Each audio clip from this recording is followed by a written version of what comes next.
Even a therapist needs a therapist.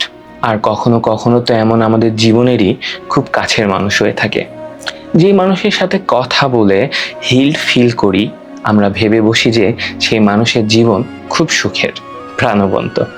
এরা তো ছোট ছোট বিষয় নিয়ে আপসেট হয় না, এরা তো আমাদেরই কনফ্লিক্ট রিজলভ করতে হেল্প করছে। এরা কিভাবে ডিপ্রেসড হবে, কিভাবে আপসেট হবে?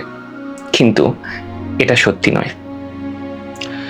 যে সবার সাথে হেসে খেলে কথা বলছে, হাসি তামাশা করছে, সবার কথা মনোযোগ দিয়ে শুনছে, নিজ থেকে গিয়ে হাক করছে, সেও আপসেট হয়, ডিপ্রেসড হয়।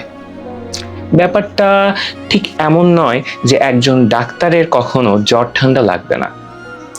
খোদাতালা না করুন, কখনো কোনো ডাক্তারের অপারেশনের প্রয়োজন হয়, কিন্তু ডাক্তাররাও নিজেদের অপারেশন নিজে কিন্তু করতে পারে না, অন্য আর এক ডাক্তারের ট্রিটমেন্ট নিয়ে থাকে বা তার মাধ্যমে অপারেশন করিয়ে থাকে।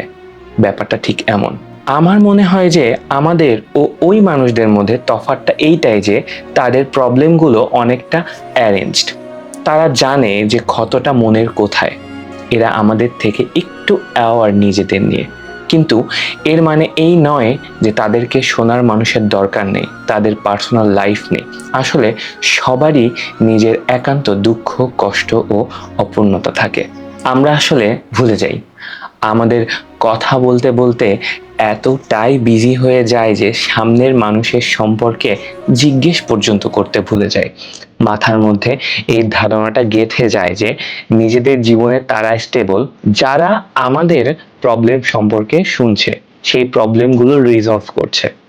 কিন্তু এটা ভুল।